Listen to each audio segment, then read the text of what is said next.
શહેરમાં એક ચોંકાવનારી ઘટનાએ આખા રાજ્યને હચમચાવી દીધું છે। સચિન વિસ્તારમાં આવેલી શ્રીનાથજી જ્વેલર્સમાં 7 જુલાઈએ સોમવારે રાત્રે લૂંટારાઓ રિવોલ્વર સાથે ત્રાટક્યા હતા। 4 હથિયારધારી લૂંટારુઓએ લૂંટનો પ્રયાસ કરતા દુકાનમાં હાજર આશિષ રાજપરાએ પ્રતિકાર કર્યો હતો, જેમાં આશિષ રાજપરાની ગોળી મારીને હત્યા કરવામાં આવી। આ ઘટના બાદ લોકો એક લૂંટારુને ઝડપી લીધો હતો, પરંતુ બીજા 3 હજુ પણ ફરાર છે। આ ઘટનાએ ગુજરાતના કાયદો અને વ્યવસ્થા પર ગંભીર સવાલો ઊભા કર્યા। શું ગુજરાતનું પોલીસ તંત્ર નાગરિકોની સુરક્ષાની ખાતરી આપવામાં નિષ્ફળ ગયું છે? એક તરફ ગુનાહિત પ્રવૃત્તિઓ ઓછી થવાની પોલીસ વાતો કરે છે, પણ ગુજરાતમાં આવી ઘટનાઓ પોલીસની કામગીરી પર સવાલો ઊભા કરે છે। ત્યારે રાજ્યમાં હવે ગુનાખોરીનું સતત જે ઘટનાઓ છે તે વધતી જઈ રહી છે, પરંતુ પોલીસ અને તંત્ર દ્વારા વારંવાર એવા દાવાઓ કરવામાં આવે છે કે ગુજરાત સેફ છે, ગુજરાતમાં કોઈ પણ પ્રકારની લુખાગીરીને એવું કંઈક સામે આવતું નથી। ત્યારે તંત્રને સીધો પ્રશ્ન એ છે કે સુરતમાં જ્વેલર્સની હત્યા થઈ, પરંતુ પોલીસ કેમ શાંત બેઠી છે? પોલીસ દ્વારા કેમ કોઈ પ્રકારની કાર્યવાહી કરવા નથી આવતું, જ્યારે ગુજરાતમાં કાયદો અને વ્યવસ્થાની સ્થિતિ પર સવાલો ઊભા થયા છે?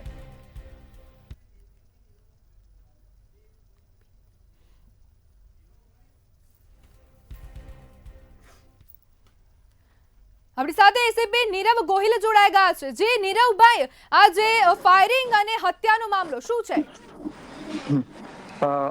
મેડમ, ગઈકાલે સચિન પોલીસ સ્ટેશન વિસ્તારમાં એક સ્ટેશન બજાર વિસ્તાર છે, એમાં શ્રીનાથજી જ્વેલર્સ કરી અને એક જ્વેલરીનો શોરૂમ આવેલો છે। એમાં રાત્રિના 8:30 થી 9:45 વાગ્યાની અરસામાં 4 અજાણ્યા આરોપીઓ વિથ ફાયર આર્મ્સ આ જ્વેલરી શોરૂમમાં એન્ટર કરે છે, અને એ જ્વેલરી શોરૂમમાં જે એમના ઓનર હોય છે અને બીજા 2 વ્યક્તિ હાજરી હોય છે, એમને જાનથી મારી નાખવાની ધમકી આપી અને ગોલ્ડના અને સિલ્વરના જે ઓર્નામેન્ટ્સ હોય છે એ પૈકીના અમુક એમના થેલામાં મૂકી દે છે, અને ત્યાંથી પછી એ આરોપીઓ જ્વેલરી શોરૂમમાંથી બહાર નીકળે છે અને કોમર્શિયલ કોમ્પ્લેક્સમાં જે લોબી છે ત્યાંથી એના ભાગમાંથી નાસી છૂટવાનો પ્રયત્ન કરતા હતા। એમાં આ જે ઓનર જે છે એમના જે સગાભાઈ આશિષ રાજપરા, એમની પણ બાજુમાં જ્વેલરીનો શોરૂમ હોય છે। તો એ એમને આરોપીઓને અટકાવવા માટે પ્રયત્ન કરે છે, રોકવા માટે પ્રયત્ન કરે છે। તો એમાં ઝપાઝપી થાય છે, અને ઝપાઝપીમાં આ જે 4 આરોપીઓ જે છે એ પૈકીના એક આરોપી પાસે પિસ્તલ, હાથ બનાવટની પિસ્તલ હથિયાર હતું, એનાથી 2 રાઉન્ડ ફાયર કરવામાં આવે છે, અને એમાં એમને ચેસ્ટના ભાગે ઇન્જરી થાય છે, અને આમનું જે વિક્ટીમ જે છે આશિષ રાજપરા જે વેપારી છે એમનું દુઃખદ અવસાન થાય છે। ત્યારબાદ આ બનાવ બાબતે ભીડભાડવાળો વિસ્તાર છે એટલે પબ્લિક ભેગી થઈ જાય છે અને આરોપીને ઝડપી પાડવા માટે ભીડ એની પાછળ ભાગે છે। નીરવભાઈ, આ જનતાનો પંચ છે કે ક્યાં સુધી આવી હત્યા થતી રહેશે? મેડમ, આ અત્યારે આમ તો ગઈકાલ રાતનો બનાવ છે, અને ફરિયાદ દાખલ થયા પછી અત્યારે તપાસ પણ પ્રાથમિક તબક્કામાં છે, પંચનામાની કાર્યવાહી ચાલુ છે। એક આરોપી તો ઝડપાઈ ગયા છે, અને આના સિવાયના જે 3 આરોપી છે એમના નામ પણ ક્લિયર થઈ ગયા છે।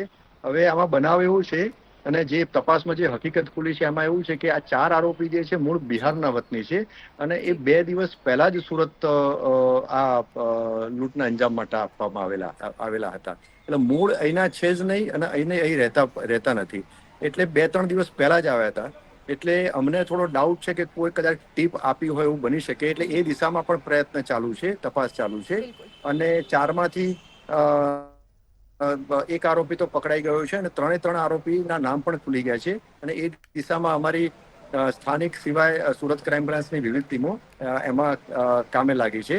અને અત્યારે અમારી જે પ્રાથમિક અમારી એક પ્રાયોરિટી એ છે કે બનાવ ગંભીર બન્યો છે, અમે પણ સમજી શકીએ છીએ, પરંતુ તપાસ વ્યવસ્થિત થાય અને એક મહત્વના પુરાવા ઇન્ક્લુડિંગ સાયન્ટિફિક એવિડન્સ એમાં તપાસના કામે લેવામાં આવે, અને આરોપીઓને કેવી રીતે સારી રીતે ચાર્જશીટ કરી અને એમને કન્વિક્શન થાય, એમને સજા થાય, એ જ અમારો એક આશય છે, અને એ જ આશયથી અમે વ્યવસ્થિત ઊંડાણપૂર્વક તપાસ હાથ ધરી છે।